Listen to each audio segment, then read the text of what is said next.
l'occasion des 100 ans de la marque Ancel, j'ai développé 3 recettes de gâteaux d'anniversaire autour de l'ingrédient emblématique de la marque, la crème pâtissière Super Ancel. Je vous présente l'entremets suprême vanille où j'ai travaillé ma crème préférée, la crème diplomate à la gousse de vanille associée à un délicieux confit de fruits rouges. Donc maintenant nous allons préparer le biscuit à la cuillère pour le gâteau suprême à la vanille. Ici nous avons farine, fécule tamisée ensemble. La fécule va apporter un petit peu de légèreté au biscuit par rapport à une recette toute à la farine. Ici nous allons monter émulsionner les jaunes d'œufs avec le sucre, bien mousseux, le plus mousseux possible. Et ici nous aurons les blancs d'œufs avec l'autre moitié du sucre. Donc les jaunes et le sucre bien montés, bien blanchis, bien émulsionnés.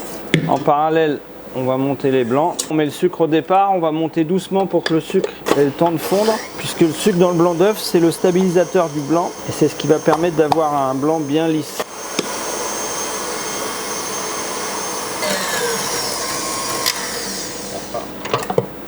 Donc ici, les blancs sont montés. Vous voyez, on a un blanc bien crémeux, bien souple, qui va bien s'incorporer à la première masse.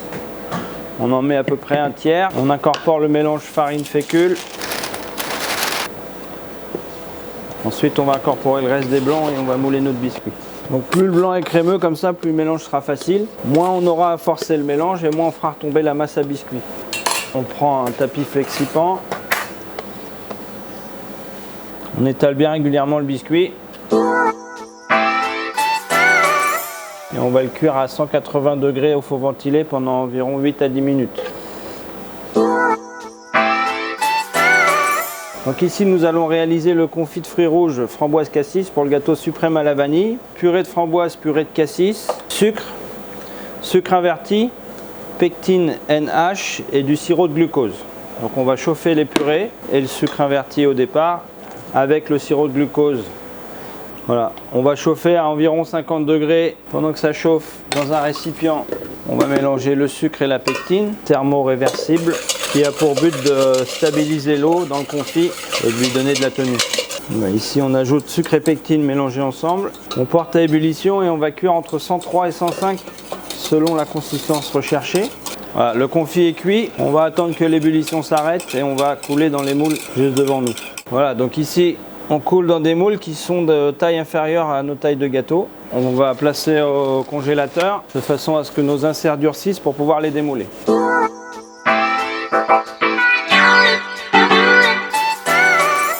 Donc ici nous allons réaliser la crème pâtissière. On va faire chauffer le lait, le sucre.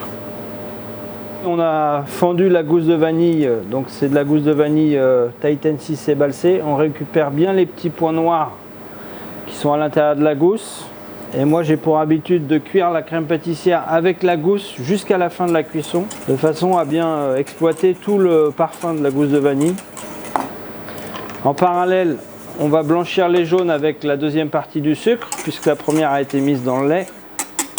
On blanchit bien avant d'incorporer la poudre à crème Super Ancel. Donc c'est une poudre à crème pâtissière à chaud. Voilà. Important de ne pas l'incorporer trop tôt et surtout pas en même temps que le sucre pour bien pouvoir blanchir les jaunes avec le sucre. Le lait avec la moitié du sucre et la gousse de vanille ont atteint l'ébullition. On en verse à peu près un tiers sur le mélange jaune, sucre, poudre à crème. Très important pour la bonne cuisson et la coagulation rapide et instantanée de la crème, que cette partie de lait qui est restée dans la casserole reparte bien à l'ébullition. Voilà. Et on va incorporer donc le mélange qui est dans le cul de poule en filet pour que la coagulation en casserole soit rapide et instantanée. Plus vous avez une coagulation instantanée, moins il y aura de grumeaux et de grains dans votre crème pâtissière. Voilà. Si vous sentez que la coagulation est rapide, on sort du feu, on finit de coaguler. On corne bien pour bien récupérer toute la matière et surtout les grains de vanille. On lisse complètement la crème hors du feu. Et une fois qu'elle est bien prise, bien lisse, bien homogène en texture, on retourne sur le feu, puissance moyenne. On remonte à l'ébullition et on va bien tenir cette ébullition pendant 2 minutes de façon à bien cuire les amidons qui composent la poudre à crème, de façon à avoir une crème pâtissière très onctueuse, très lisse en bouche. Donc là, on a atteint l'ébullition. On tient cette ébullition 2 minutes. Et vous allez voir que la crème pâtissière se délie, devient de plus en plus lisse et de plus en plus brillante. Et c'est ce qui va lui donner cette finesse et cette onctuosité. Hors du feu, on va ajouter le beurre. Le beurre n'est pas obligatoire dans la crème pâtissière, mais il améliore la longueur en bouche. Il va amplifier le goût vanille. On débarrasse. Donc sur une plaque inox, dans un flexipan. L'intérêt, c'est de l'étaler assez fine pour qu'elle refroidisse vite. Filmer immédiatement en contact pour pas qu'il y ait de formation de croûte. Et refroidi le plus vite possible.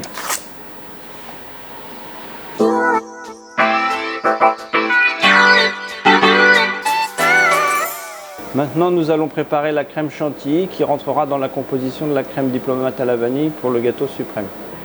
La gousse de vanille Titan 6, on la met au départ. Voilà, on mélange le sucre.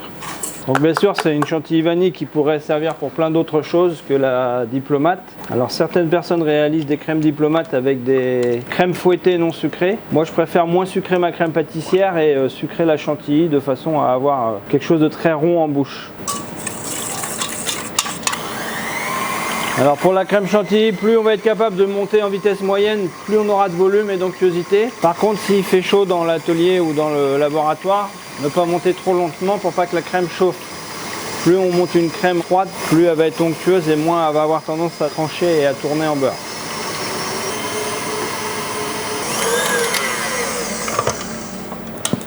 Voilà, la crème, donc si on voulait faire une chantilly pour la dresser, la pocher, on monterait encore un petit peu. Là, c'est une crème chantilly d'incorporation pour faire la crème diplomate. Donc vous voyez, on la prend bien bec d'oiseau comme ça, bien souple.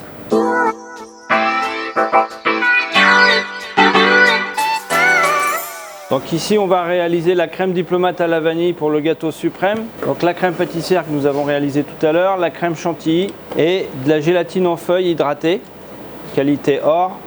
On va juste lisser la crème pâtissière. Pour la gélatine, on contrôle le taux de réhydratation, donc on multiplie le poids de gélatine de la recette initiale par 6. Avec cette méthode, on est sûr d'hydrater toujours la gélatine de la même façon et d'avoir toujours les mêmes textures de mousse.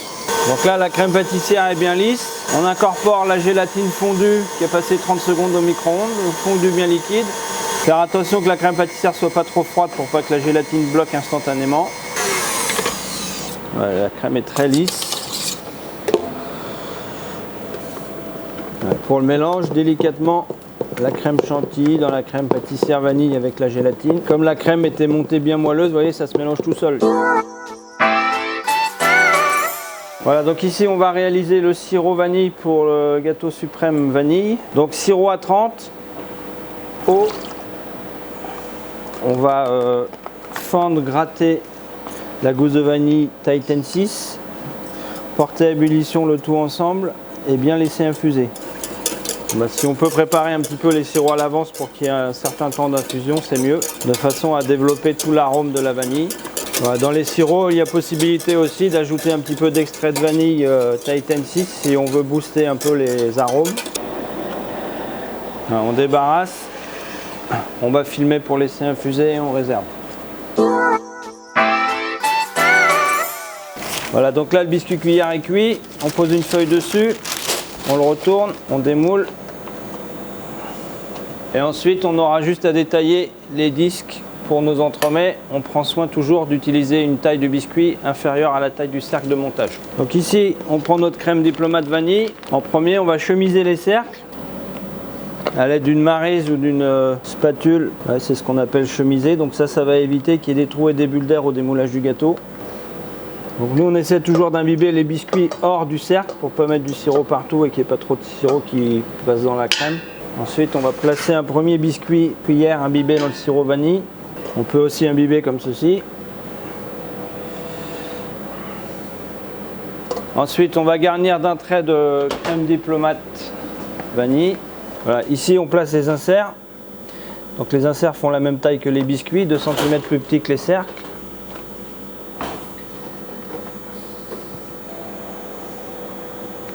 On remet un tout petit peu de crème pour coller le biscuit du dessus. Voilà, donc moi j'ai pour habitude de bien mettre le deuxième biscuit assez haut, de façon à ne pas avoir trop de crème en surface. Et à ce qu'à la coupe et à la dégustation du gâteau, vous avez des bonnes répartitions crème, coulis, biscuit, qui n'est pas toute la crème au-dessus et tout le biscuit en bas.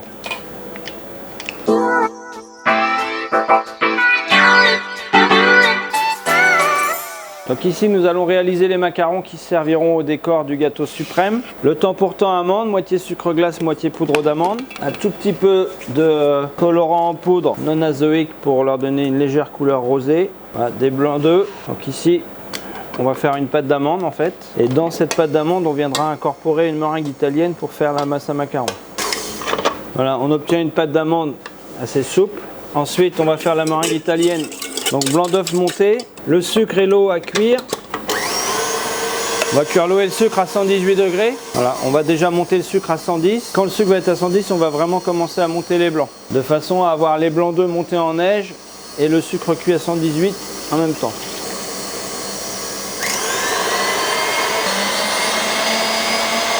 Voilà, le sucre est cuit à 118, on verse sur les blancs montés.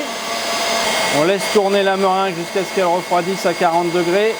Et on incorporera la meringue sur la pâte d'amande pour finir la pâte à macarons.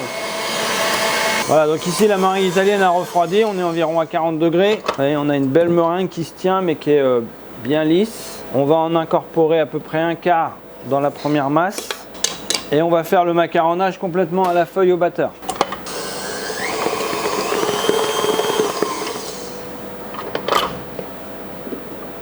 On corne bien les bords de la cuve pour que la pâte soit homogène.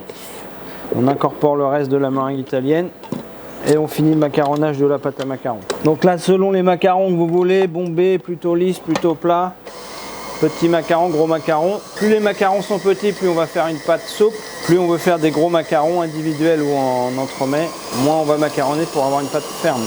Voilà, on recherche une texture assez souple comme ça, vous voyez, qui fait le ruban.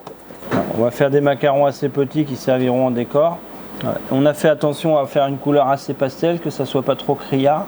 On va laisser croûter donc les macarons 15 à 20 minutes avant cuisson. On veut que le macaron fasse une petite peau, une petite croûte fine dessus et qu'au moment de l'enfournage, la pâte ne colle plus aux doigts.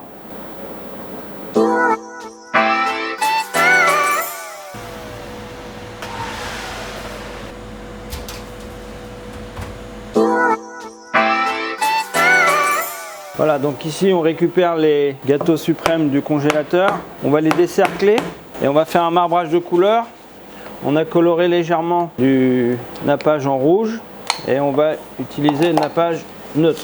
On va glacer à l'aide de poches. Voilà, on fait des traits comme ceci.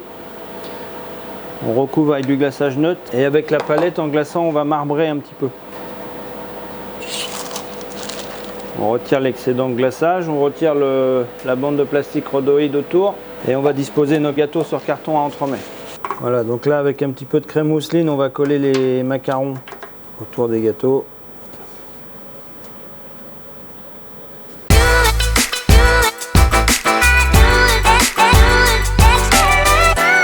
Retrouvez toutes mes recettes sur le site internet Condifa. A bientôt pour de nouvelles aventures gourmandes.